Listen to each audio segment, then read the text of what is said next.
આકાશવાણી અમદાવાદ વડોદરા હવે પ્રસ્તુત છે રાજકોટ જિલ્લાનો સમાચાર પત્ર, જેના લેખક છે જયદીપ પંડ્યા।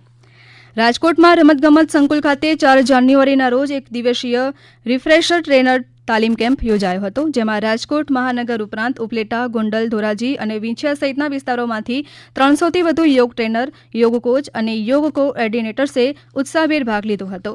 આ કાર્યક્રમના પ્રથમ સત્રમાં ઝોન કોઓર્ડિનેટર શ્રી વંદાબેન રાજાણીએ ટ્રેનર્સને યોગાસન, સૂર્ય નમસ્કાર અને પ્રાણાયામનો અભ્યાસ કરાવ્યો હતો। પશ્ચિમ રેલવેના જનરલ મેનેજર વિવેકકુમાર ગુપ્તાએ રાજકોટ ડિવિઝનના મોરબી જામનગર રેલવે ખંડનું વાર્ષિક સેફટી નિરીક્ષણ કર્યું। આ દરમિયાન તેમણે આ રેલવે ખંડમાં સેફટી અને સુરક્ષા ધોરણો, માળખાકીય વિકાસના કાર્યો, મુસાફરોની સુવિધાઓ, કર્મચારીઓ માટે ઉપલબ્ધ સુવિધાઓ અને અન્ય પ્રગતિના કાર્યોનું વિગતવાર મૂલ્યાંકન કર્યું। પોતાના વાર્ષિક સેફટી નિરીક્ષણ દરમિયાન શ્રી ગુપ્તાએ લેવલ ક્રોસિંગ, મહત્વપૂર્ણ મોટા અને નાના પુલો, પોઈન્ટ અને ક્રોસિંગ સહિત વિવિધ સેફટી તત્વોનું ઊંડું નિરીક્ષણ કર્યું। સ્વચ્છતા હી સેવા 2025 અભિયાનના ભાગરૂપે રાજ્યવ્યાપી સ્વચ્છતાના કાર્યક્રમો હાથ ધરવામાં આવી રહ્યા છે, જેના ભાગરૂપે શહેરના અલગ અલગ વિસ્તારો જેવા કે bus stand, commercial, residential area, શાક માર્કેટ, સ્લમ વિસ્તારો, ફૂટપાથ તેમજ public toilet, door to door વાહનોની સફાઈ અંગે સ્વચ્છતા અભિયાન હાથ ધરવામાં આવ્યું હતું। સાથે સાથે જાહેર શૌચાલયોની સઘન સફાઈ હાથ ધરવામાં આવી હતી। રાજકોટ તાલુકાની શ્રી ખીજડીયા પ્રાથમિક શાળામાં પર્યાવરણ, વન અને જળવાયુ પરિવર્તન મંત્રાલય પ્રેરિત મિશન લાઈફ અને ગીર ફાઉન્ડેશન અંતર્ગત બીટ પ્લાસ્ટિક પોલ્યુશન વિષય પર જાગૃતિ કાર્યક્રમ યોજાયો હતો। આ કાર્યક્રમમાં વિદ્યાર્થીઓએ ગામમાંથી 7,800 જેટલી પ્લાસ્ટિક બોટલ તથા અન્ય વેસ્ટ પ્લાસ્ટિક એકત્ર કરી પ્લાસ્ટિકના વેસ્ટમાંથી બેસ્ટ વસ્તુઓ બનાવી હતી। પ્લાસ્ટિક મુક્ત વિશ્વના વિષય પર ચિત્ર સ્પર્ધામાં ભાગ લેનારા વિદ્યાર્થીઓને ગીર ફાઉન્ડેશન દ્વારા સર્ટિફિકેટ અને સ્ટેશનરી ભેટ આપવામાં આવી હતી।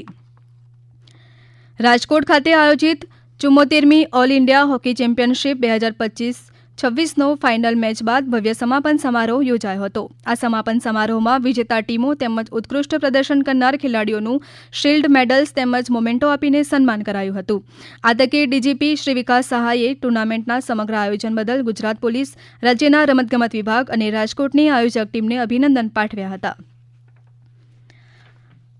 અર્થશાસ્ત્ર ભવન, સૌરાષ્ટ્ર યુનિવર્સિટી અને જિલ્લા સમાજ સુરક્ષા કચેરી રાજકોટના સંયુક્ત ઉપક્રમે 18 ડિસેમ્બરના રોજ 100 દિવસ બાળ વિવાહ મુક્ત ભારત અભિયાન અંતર્ગત બાળ લગ્ન અટકાવવા અને આ અંગે જાગૃતિ ફેલાવવા એક વિશેષ કાર્યક્રમનું આયોજન કરવામાં આવ્યું હતું।